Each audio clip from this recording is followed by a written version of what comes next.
Deh, bacain tuh, cabut tuh. Wah, dia berontak tuh si Laras tuh berontak. Dia nggak apa, kayak orang nggak mau lah gitu kan, tarik tuh. Dia sempet lawan si Laras juga sempet berontak, sempet ini dicabut, dicabut-cabutin tuh semua di kaki, di apa gitu, tat tat tat tat tat, tat. Yang paling susah itu di sini nih, di ujung. Oh, akhirnya dicabut-dicabut semua, dan itu ternyata ada tuh. Nah, begitu terakhir di ujung dia nyabutin susuk, itu si Larsan mulutnya sempet nganga tuh kan. Oh, gitu. Dan itu keluar kayak macem kelelawar, banyak banget. Kelelawar, pokoknya kayak binatang terbang-terbang itu, kelelawar apa gitu. Gua nggak tahu dah. Jadi kayak asap hitam awalnya keluar dari mulut, keluar tuh. Dan itu sampai terbang-terbangan si si Ayu dan temen kakaknya ini sempet yang ngeliat gitu binatang itu terbang-terbangan lah gitu.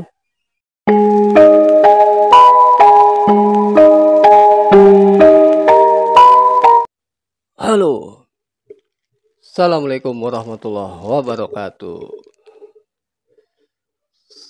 Salam merinding, salam horor, ghost enemy. Oke, balik lagi bareng gue Fahmi di Baper TV. Pada kali ini nih, gue akan menceritakan sebuah, mungkin lebih kepada ke review sebuah film ya. Dimana film ini mengisahkan tentang seorang wanita yang berprofesi sebagai PSK. Jadi dia ini masang susuk. Film ini dirilis pada tahun kemarin 2023. Namun nih, sebelum gue mulai, tolong bantu gue dengan cara subscribe bagi yang memang baru bergabung, dan nyalakan lonceng supaya nih gue lebih semangat lagi buat memberikan konten-konten horor atau misteri kepada kalian semua. Oke, tanpa berlama-lama lagi, gue akan mulai ceritanya dari sekarang. Oke, cerita ini berawal dari tentang seorang perempuan bernama Laras, dalam tokoh itu sebutkan. Jadi Laras ini mempunyai seorang adik bernama Ayu. Di mana si Laras ini karena himpitan ekonomi sepertinya saat itu, dia dari desa dia ke kota untuk mencari pekerjaan. Mungkin karena sulitnya pekerjaan, gue juga nggak tahu. Nah, akhirnya di kota itu dia ternyata menjadi pekerja seks komersial atau PSK. Nah, terus karena mungkin persaingan di bidang seperti itu juga banyak, akhirnya dia mengambil jalan pintas, yaitu dia menggunakan media susuk untuk menarik para pelanggannya. Dan ini cerita jujur gue udah nonton dari awal hingga akhir, seru banget, dan gue akan review dari awal hingga akhir sebatas apa yang gue tahu ya. Jadi si Laras ini sudah cukup lama ya menjadi seorang PSK. Nah, suatu ketika nih untuk mengawali cerita ini, jadi dia berangkat nih ke sebuah hotel, terus dia bertemu dengan salah satu pelanggannya, dan di saat itu ada sebuah tragedi, di mana ketika itu Laras sempat menolak untuk diajak seperti itu. Nah, akhirnya si pelanggan ini merasa kesal dan merasa geram. Akhirnya ditarik tangannya, terus dia lari, diuber-uber tuh dia, diuber-uber sampai sempat kepalanya si Laras ini dibenturkan ke tembok, Dan dia saat itu bangun dan akhirnya si Laras sempat ngambil pot bunga, dak, dibenturkan ke kepala si laki-laki itu. Sempat jatuh, akhirnya dia bangun, si Laras bangun, lari, ubur-uburan tuh dia. Nah akhirnya kena tuh, ditangkap sama laki-laki itu. Dibawa tuh keluar, apa sih kalau di hotel atau apartemen tuh ada kayak balkon ya. Dibawa ke balkon, itu di pinggir balkon, si Laras itu udah di setengah badan kepalanya. Tuh udah inin ke bawah, mau didorong ke bawah. Tahu nggak sih kalian? Nah akhirnya karena si Laras tidak punya kekuatan yang cukup kuat lah secara itu, akhirnya dia didorong tuh ke bawah, dorong ke bawah, jatuhlah dia ke bawah, dead.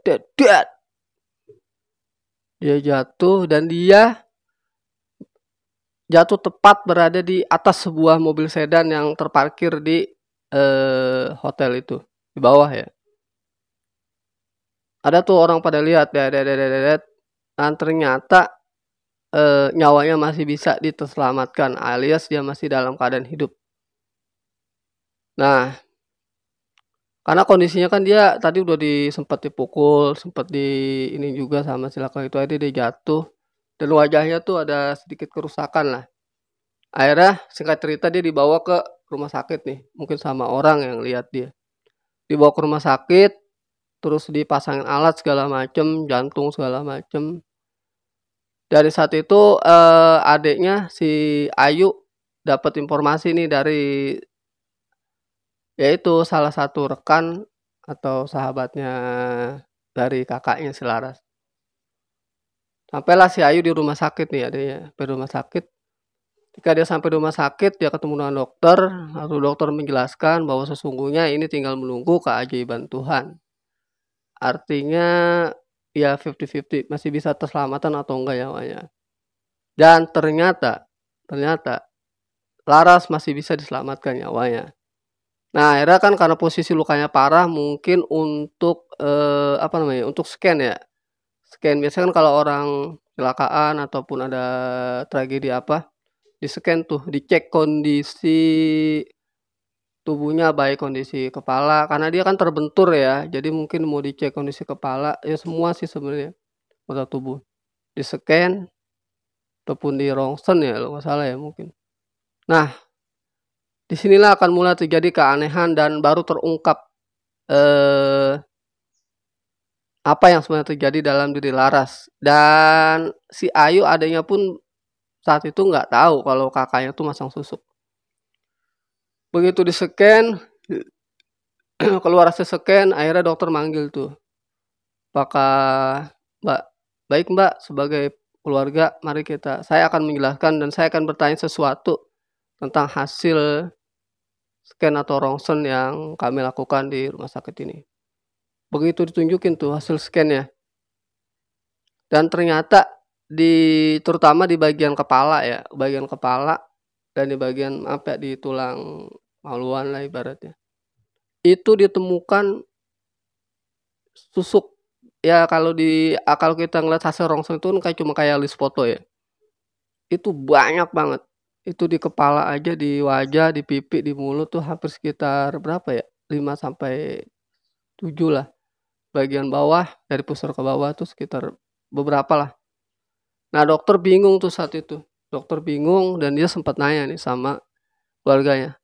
Saya tidak mengerti dengan apa yang terjadi dengan saudarimu ini. Ini sebenarnya apa dalam hasil ronsen ataupun foto scan. Nah dia juga nggak ngerti tuh. Akhirnya tadi temennya dia tuh yang laki-laki kayaknya dia tahu. Sepertinya susuk gitu kan. Cuma karena dokter, karena dalam ilmu kedokteran mereka nggak mengenal sisi non medis ya. Maksudnya artinya kayak gitu tuh sebenarnya ya nggak ngerti gitu. Gue juga pikir ketika gue nonton awal, gue pikir itu santet. Oh ternyata itu susuk. Itu susuk dipasang oleh Laras untuk menarik konsumen. Nah kondisi si Laras udah nggak sadar tuh saat itu dah.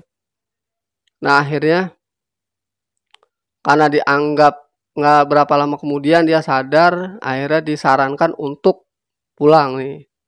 Untuk pulang, dibawa tuh si Laras ke rumah karena dianggap udah selesai lah perawatannya, udah selesai di rumah sakit, dibawa pulang. Dirawatlah di rumahnya nih, ini masih di kota ya, belum di desa.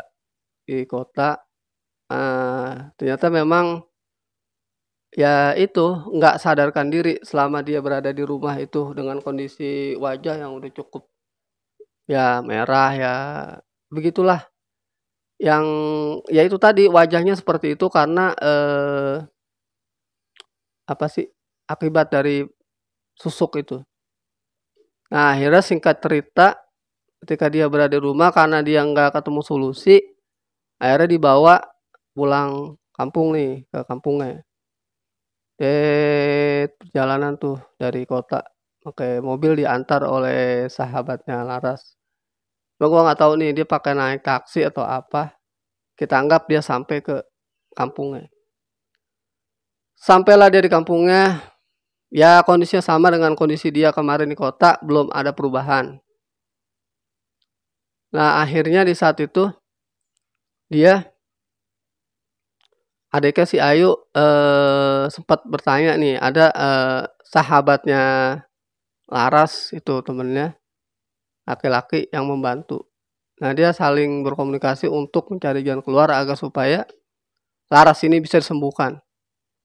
Dia sempat bilang nih temannya, kalau bisa sih sebenarnya apa yang ada di tubuh kakakmu ini berupa susuk harus dicabut atau diangkat agar dia bisa kembali. Cuman dia juga bilang kalau susuk ini memang kalau diangkat semua, kalau kondisi tubuh badan seseorang nggak kuat, mungkin dia akan lewat atau meninggal dunia. Wah, saat itulah udah terjadi gempar tuh. Ya saat itu mulai nih ada kejadian-kejadian horor. Karena rumahnya kan emang rumah yang ditempatin di desa itu udah cukup lama ya. Itu banyak ornamen-ornamen patung segala macem. Dan si adiknya si Lara, si Ayu, dia sempat melihat sosok bayangan ketika ia berada di, karena emang lampunya kan nggak terang ya di dalam rumah itu, lampu yang redup. Apaan tuh? Sosok bayangan hitam yang bergerak di rumah itu. Dia sempat ngeliat tuh sosoknya kayak perempuan gitu kan. Kayak perempuan gitu. Nah akhirnya dia sempat manggil tuh kan. Sempat ketakutan datang tuh temennya kakaknya si Laras yang laki-laki. Ya pas dia datang sih ya nggak ada apa-apa. Nggak ada apa-apa. Sampailah siang hari. Seperti biasa dimandiin segala macam. Cuman memang dia nggak bisa makan yang saat itu ya. Karena kondisinya udah parah. Bisa makan dia cuma hanya bisa berbaring aja di tempat tidur dengan kondisi luka yang cukup parah lah udah. Nah, akhirnya dan ternyata memang si Laras dan si Ayu ini beda bapak, satu ibu ya. Jadi si Ayu sendiri nggak tahu bahwa dia ini sebenarnya bukan saudara kandungnya Laras, cuma dia satu ibu tapi lain bapak. Datang nih bapak-bapak yang bekerja di salah satu kelurahan lah ibaratnya ataupun kantor desa. Nah padahal laki-laki ini adalah bapaknya dari si Ayu. Cuma si Ayu sendiri nggak tahu nih tapi nanti akhirnya dia tahu. Dia tanya segala macam, bagaimana cara mengobatinya. Nah dia sempat nih, dia sempat mendengar dia sempat nunjukin, "Pak, saya mau mengobati kakak saya, apakah ada di sini?" Kalau sih nyebutnya ke orang pintar atau gimana gitu. Ada yang bilang, "Coba ke ustadz," kita sebut saja Ustadz Rahmat namanya, dalam film itu sebutan. Coba ke Ustadz Rahmat, dia adanya di ujung pasar rumahnya. Nah akhirnya si Ayu jalan nih, dia menyusuri pasar. Dan di saat itu memang warga kampung itu sudah hampir mengetahui beritanya sudah cukup tersebar bahwa Laras pulang kampung dan dia sakit. Ya, dan mereka juga akhirnya tahu bahwa si Laras ini jadi pekerja seks komersial dan masang susuk lah ibaratnya. Akhirnya si Ayu jalan nih ke rumah Pak Rahmat, melewati pasar, sampailah di rumah Pak Rahmat, dia ketemu dengan orang yang bekerja di rumahnya. Assalamualaikum Pak. Waalaikumsalam Mbak. Saya mau ketemu dengan Ustadz Rahmat. Apakah ada? Oh ada Bapak di dalam, sebentar saya panggil. Panggil nih, ditanya tuh. Assalamualaikum Ustadz Rahmat, Pak Rahmat. Oh iya betul, saya sendiri. Ada apa ya Mbak? Oh ini Mbak Ayu ya? Ya dia sempat kenal. Oh iya Pak, saya baru tiba dari kota. Ada keperluan apa datang ke sini? Saya ingin mengobati kakak saya yang saat ini dalam keadaan sakit. Loh memang sakitnya apa?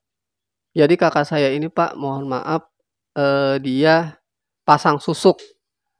Dan saya mendapatkan informasi bahwa Bapak bisa mencabut susuk dari kakak saya ini. Itu kan ceritanya nih. Dan akhirnya dia mau tuh, ya udah kemungkinan kalau untuk sekarang saya nggak bisa, mungkin nanti sore atau malam gitu ya. Saya coba ke sana deh, ke tempat kamu. Besok gitu, karena kan udah malam, dia udah sore datang. Besok saya akan ke rumah kamu. Baik Pak, kalau gitu nanti saya tunggu. Pulang tuh si Ayu ke rumahnya. Pulang ke rumahnya, kita anggap saja Pak Ustadz Rahmat ini sampai di rumahnya. Datanglah nih Ustadz Rahmat. Tok tok tok. Assalamualaikum. Waalaikumsalam. Oh ya Pak Rahmat. Iya Mbak. Gimana Mbak? Bisa dilihat sekarang? Bisa, silakan Pak masuk. Masuk nih Pak Rahmat ke dalam. Nah si Ayu lagi saat itu si Ayu nggak tahu dia lagi di ini, terus ada teman yang laki-laki, teman kakaknya. Saat waktu nyampe dipanggil tuh si Ayu, Ayu. Itu Ustadz Rahmat sudah datang, sudah di ruangan Mbak Laras. Akhirnya dia datang tuh. Datang. Nah di situ dia ngelihat nih. Dia mulai mengobati ya, mulai mencabut susuk. Dan ini sumpah ini kejadian sangat benar-benar menegangkan teman-teman. Jadi ketika si Ustadz Rahmat lagi mau pembersihan susuk ataupun nyabut ya susuknya. Itu jadi kalau yang gue lihat di filmnya itu pertama dari sini nih, dari apa nih, dagu ya, dari dagu, tuh kan. Terus ditarik gitu. Oh, di saat itu tuh si Laras ini sempet teriak-teriak kan, sempet kayak orang, ya intinya kan kalau orang karena udah susuknya udah lama ya, udah tertanam, ya agak sulit memang cabut tuh. Sempat berontak-berontak tuh dia, sempat berontak-berontak, dicabut iniin gitu kan. Wah wajahnya. Dan ternyata memang enggak semua susuk bisa terangkat, itu hanya beberapa. Kita anggap selesai nih cerita nih Pak Rahmat. Bayu, ini ada susuk yang saya tidak bisa keluarkan dari tubuh kakakmu karena kemampuan saya belum sampai, gitu kan. Oke, saat itu dia pulang nih ceritanya pakai motor lah. Kalau gitu saya pamit. Baik, selamat, makasih banyak atas bantuannya. Ya, pulang nih dia pulang. Nah ini setelah dia pulang 1-2 hari ini ada kejadian yang cukup aneh. Ternyata 2 hari setelah dia mengobati atau mencabut susuk Laras, terdengar berita bahwa Ustadz Rahmat ini meninggal dunia. Innalillahi wa inna ilaihi raji'un. Nah sempat kaget tuh ketika itu si Ayu lagi ada di depan, terus ada teman kakaknya tuh datang. Ayu, dia tanya nih sama teman kakaknya, Mas, apakah benar Ustadz Rahmat yang dimaksud itu Ustadz Rahmat yang kemarin mengobati Mbak Laras? Iya Ayu, benar itu Ustadz Rahmat yang kemarin datang ke sini. Loh, saya benar-benar kaget sekali Mas kalau memang benar itu beliau. Dan saya juga belum sempat melayat, kata si Ayu nih. Iya Ayu, nah disitulah si Ayu sampai bingung nih, dia sampai bisa meninggal. Ya, wallahu a'lam bishawab ya. Nggak tahu. Memang dalam cerita itu nggak dijelasin tuh sebab Ustadz Rahmat meninggal. Cuman memang kan karena kalau susuk itu yang sempat diceritain juga ya. Jadi susuk itu kan dipasang oleh seseorang yang punya kekuatan, punya keilmuan gaib lah ibaratnya spiritual apa sih? Kayak spiritual gitulah. Nah itu ya intinya sebenarnya di dalam susuk itu ada kasarannya ada gaibnya lah, ada jinnya gitu. Nah di situ memang ya dia nggak terima kalau dia dikeluarkan dari tubuh si orang yang pakai susuk itu. Tuh, ya itu walau alam nggak bisa dikaitkan. Artinya dalam cerita itu ya antara meninggalnya Ustadz Rahmat dengan dia bisa dia nyabu susuknya si Laras. Nah begitu selesai meninggal segala macem, dia dirawat lagi nih si Laras nih dalam kondisi sama dan ada nih kejadian yang cukup horor juga. Di saat itu sama, ketika malam tiba itu jendela karena rumahnya kan gelap, teman-teman. Jadi lampunya itu cuma lampu kayak apa sih kayak lampu lentera lah, lampu-lampu zaman dulu. Lampu yang warnanya kuning itu ya. Itu angin ber dari jendela. Oh si Ayu udah ketakutan tuh. Dan saat itu si Lars ini sempat bangun nih. Jadi kan dia tidur. Tek, dia sempat bangun. Dia malah ada kejadian aneh juga si Lars ini sempat mau mencekek si Ayu adanya saat itu. Nah dia ya ketakutan lah si Ayu kan. Wah itu kan. Kak, ada apa kak sebenarnya ini kak? Kenapa kamu seperti ini gitu kan? Udah tuh. Nah akhirnya berjalannya waktu si Laras ini ya dicari diobatin lagi nih. Nah akhirnya temennya kakaknya itu yang laki-laki dia punya kenalan, dia ada kenalan. Jadi kalau di desa itu ada seseorang ya bisa dikatakan orang mungkin disebut orang pinter kali ya, orang pintar. Dicari nih, datang nih ke situ, si Ai juga datang, sampailah di rumah orang itu. Cuman gue nggak ngerti namanya siapa, memang di dalam itu ceritanya gue juga nggak jelas nama orang itu siapa. Ya kita sebut saja misalnya Pak Karso lah, Mbah Karso. Nah, itu orang masih muda ya Mang. Mbah Karso, ya biasa kan kalau hal spiritual tuh walaupun masih muda dipanggil Mbah atau Eyang atau apalah. Sebut saja Pak Karso ya orang ini. Didatengin nih Pak Karso nih sama dia. Didatengin terus sempet ditanya tuh kan. Ditanya, Pak, saya ada apa datang ke sini? Masuk kedatangan saya ingin mengobati kakak saya yang dalam keadaan sakit. Sakit apa kakak kamu? Kakak saya dia pasang susuk pak hingga dia tersiksa sampai saat ini. Nah karena dia juga si Pak Karso ini merasa punya kemampuan, dia sempat bilang tuh awalnya sama temen kakaknya, walah mas kalau cuma susuk mah gampang, itu mah makanan saya siap banyak, saya punya pasien itu sudah menjadi kebiasaan saya yang bersusuk. Bahkan kalau masih mau, masa bisa kok masang susuk. Mau yang gimana? Sempat ditawarin nih teman kakaknya. Akhirnya dia, oh enggak pak. Udah, oke pak, nanti saya kesini lagi ya pak. Akhirnya dia pamit, dia tuh ketakutan. Dia pulang, cerita sama si Ayu. Nah besoknya, berapa hari kemudian ya, datang nih kita singkat cerita aja. Si Mbah Karso ini, Pak Karso ini datang ke rumah si Ayu nih. Nah, diobatin kan cerita ini. Mulai diobatin. Jadi disiapin. Oh enggak, sorry. Dia dibawa. Gue lupa. Dia dibawa ke rumahnya Mbak Karso. Dia bilang kata tadi ada yang kelewat. Tolong aja bawa orangnya ke sini ke tempat saya gitu kan. Kalau memang bisa. Saya sih berharap sebenarnya Bapak bisa ke tempat kami. Oh nggak bisa bawa aja ke sini. Dibawa tuh dia si Laras malam hari pakai mobil. Bawa ditangkap sampai di rumah si Pak Karso ini. Ditaruh lah tuh di sebuah kayak kamar gitu ya, pakai kasur. terus dipakein apa sih, penutup lah, hordeng. Nah, dimulai tuh. Nah, si Ayu sama si temen yang cowok disuruh keluar.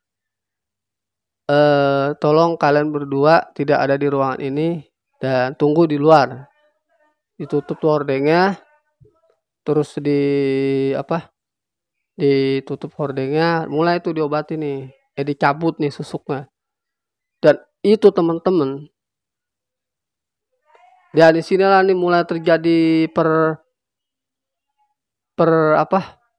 aktivitas yang cukup seru lah, yang menegangkan.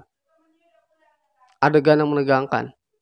Karena di saat itu si Bakarso ini dia mulai nih ngeluarin ilmunya, dan gue kalau nggak salah sempet denger dia baca kidung apa ya, apa sih itu namanya, kidung apa ya, pokoknya dia baca salah satu kidung lah, tembang Jawa yang mana itu untuk mengusir jin dan ya gitu-gitulah, kayak orang kena penyakit santet atau terus segala macem. Si Mbak Karso ini, makanya pas ketika gue denger, gue sempet juga tuh waktu itu dulu ya, sempet gue tahu gitu kidung itu, sempet juga gue ngapalin waktu itu kan dulu, waktu berapa ini. Nah akhirnya bacain tuh, tabu tuh, wah dia berontak tuh, si Laras tuh berontak. Dia nggak apa, kayak orang nggak mau lah gitu kan, tarik tuh. Dia sempet lawan, si Laras juga sempet berontak, sempat ini dicabut, dicabut-cabutin tuh semua, di kaki, di apa gitu, tat. Yang paling susah itu di sini nih, di ujung. Oh akhirnya dicabut semua, dan itu ternyata ada tuh. Nah begitu terakhir di ujung dia nyabutin susuk, itu si Larsan mulutnya sempat nganga tuh kan, oh gitu. Dan itu keluar kayak macem kelelawar, banyak banget kelelawar, pokoknya kayak binatang terbang itu, kelelawar apa gitu, gua nggak tahu dah. Jadi kayak asap hitam awalnya keluar dari mulut, keluar tuh. Dan itu sampai terbang-terbangan, si Ayu dan temen kakaknya ini sempet yang ngeliat gitu, binatang itu terbang-terbangan lah gitu, terbang-terbangan keluar tuh, tok. Akhirnya dia kalau nggak salah dikasih, ya gue nggak tahu ya, ini kan mungkin dalam film itu memang kayak macam ritual, pakai ritual. Jadi dia itu dipotongin apa ya, ayam atau apa gitu ya, gue juga cuma ngeliat. Jadi sempat tuh diminumin, dikasih minum ya, kalau nggak salah sih darah ayam apa gimana ya. Ya mungkin kalau dalam pengobatan itu ayam-ayam hitam atau ayam-ayam cemani kali ya. Kalau hal-hal seperti itu gitu yang pernah gua tahu juga. Minumin tuh. Der. Akhirnya udah tuh, tek, udah tenang tuh. Itu kondisinya kita tuh benar-benar menegangkan banget tuh teman-teman. Akhirnya udah tenang segala macem. Udah akhirnya selesai, dia keluar. Nah dia bilang nih, udah selesai nih Mbak, ini sudah saya angkat, cuma ada satu susuk tertua, kata dia, susuk tertua dan terlama yang sudah tertanam di dalam tubuh kakakmu, kata dia. Dan saya saat ini belum mampu untuk mencabut susuk tersebut karena kekuatan orang yang memasang susuk ini berada di atas saya. Jadi saat itu dia nyerah, ada ceritanya nih ya kan, dia nyerah. Terus dia balik nih pulang. Si Laras tetap dirawat di situ. Akhirnya berapa hari kemudian si Laras dibawa pulang tuh. Ya intinya tinggal ada satu susuk lah yang masih belum terangkat. Dibawa pulang, kita anggap sampai di rumahnya nih si Laras. Akhirnya si Ayu bingung nih, ini gimana caranya untuk nyabu satu susuk lagi nih. Dirawat. Nah tapi setelah itu dia memang ada perubahan nih, si Laras ini dia sempet udah mau minum air lah, cerita tuh sama temennya, "Mas, Mbak Laras sudah mulai masuk minum, dia sudah mau minum air putih," gitu. Sorry kalau agak bocor suaranya ya, teman-teman. Dia sudah mau minum air putih, udah mulai ada peningkatan lah gitu. Beberapa bagian tubuhnya juga sudah mulai agak bersih lah ketimbang kemarin. Cuma ada satu susuk lagi. Ya biasalah, setelah itu dia dirawatin, diurusin, kita singkat cerita aja. Tibalah satu malam di mana kondisinya malam itu karena kondisi Laras juga udah sangat memprihatinkan, tinggal satu susuk. Nah, akhirnya dipanggil lagi nih si Mbak Karso ini. Mbak Karso ini dipanggil lagi untuk minta tolong. Nah, di saat ini si Mbak Karso kayaknya dia udah punya sedikit kemampuan. Mbak kata, gue udah bisa nih nyambut, gue udah bisa ngelawan lah ibaratnya. Itu dengan percaya diri. Akhirnya dia mulai nih ritual pengobatan lagi kan. Biasa kalau nggak salah, kalau itu dia nggak ditutupin, nggak dipakai kalau tadi kan di rumah itu pakai tutup ya, pakai hordeng. Kalau ini enggak, dia cuma taruh lampu yang kayak petroma, karena rumah si Ars ini jadi macam kayak rumah Jawa, rumah zaman dulu teman-teman, yang itu terbuat dari kayu. Sebayang nggak kalian? Dan itu ya lampunya lampu-lampu lentera, bukan lampu-lampu putih, tapi lampu-lampu yang warna kuning. Bisa bayangin lah kalian gelapnya, ya seremnya seperti apa tuh rumah. Intinya kayak rumah pendopo lah gitu, kurang lebih ya, rumah Jawa. Ditaruh nih lampu ceritanya. Mulai diobatin. Wah, di sini nih seru nih, ini di bagian akhir juga. Di situ si Laras itu jadi dia berwujudnya tuh macam kayak jin yang di dalam tubuhnya, karena dia tahu dia mau dicabut nih, yang susuk terlama ya. Itu dia jinnya menolak kan. Dia jadi kayak macan gitu kan. Dia kayak macan. Dia gusar-gusur, gerak-gerak. Nah, si yang ngobatin gue sama. Ternyata dia juga ilmu dia keluar juga. Kalau yang gue lihat dia lebih kepada kayak macan atau harimau gitu ya. Sama tuh dia. Tarung tuh dari situ. Si dukunnya ditendang, si Laras ini jatuh. Nah, akhirnya si Mbak Karso ini, dia ditendang, dia kena tembok lah, jatuh. Tarik tuh sama si Laras, ditarik. Begitu ditarik, tahu gak kalian ternyata apa? Ya ditarik tuh, cabik-cabik tuh tubuhnya, cabik-cabik si Mbak Karso ini ya, cabik-cabik segala macem, sampai berdarah-darah. Dan malah mulutnya saat itu sempet gigit bagian leher. Pertama digigit tuh bagian leher nih, kalau yang gue lihat di filmnya. Gue lihat tuh tuh sampai copot teman-teman, sampai copot dagingnya gitu ya. Wah, udah bolong kan di sini tuh di bagian lehernya. Serem lah pokoknya.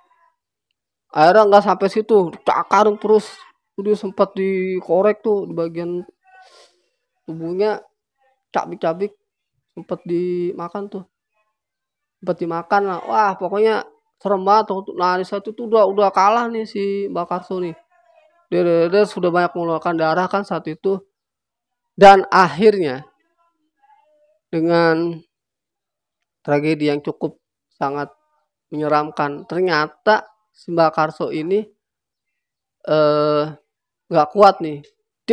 Akhirnya dia meninggal dunia saat itu juga.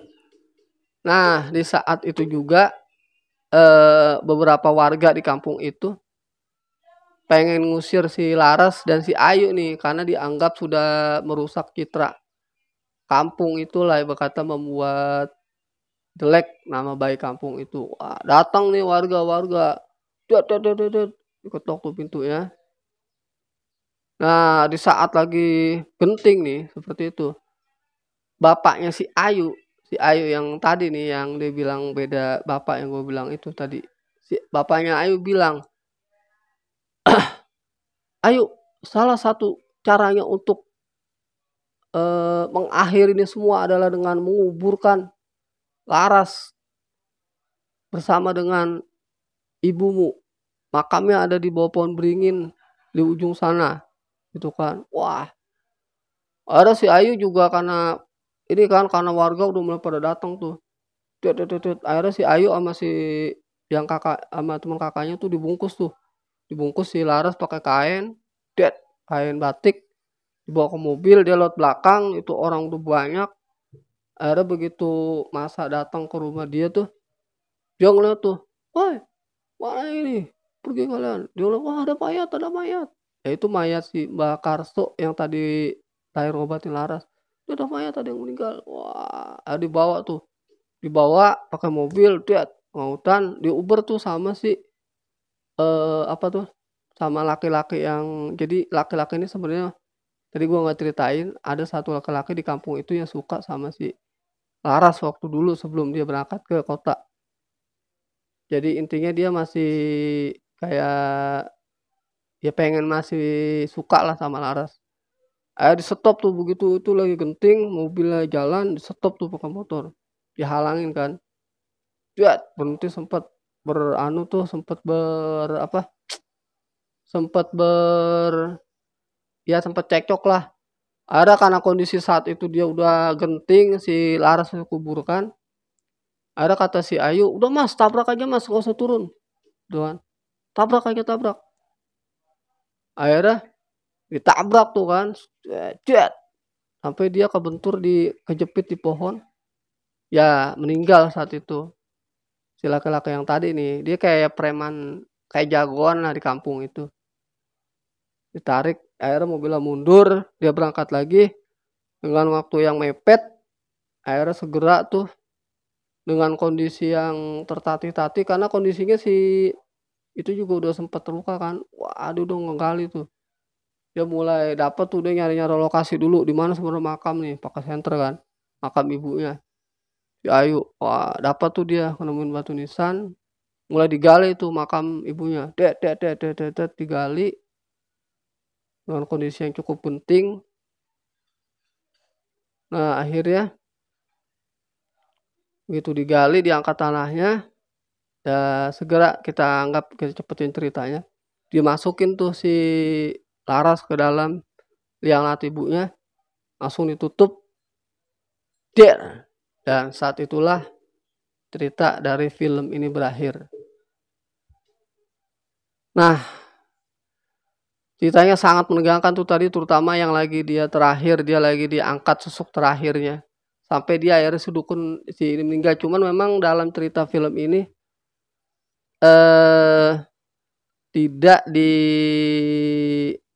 diberitahukan atau diinformasikan siapa sih sebenarnya yang masang susuknya si Laras. Nah, itu dia.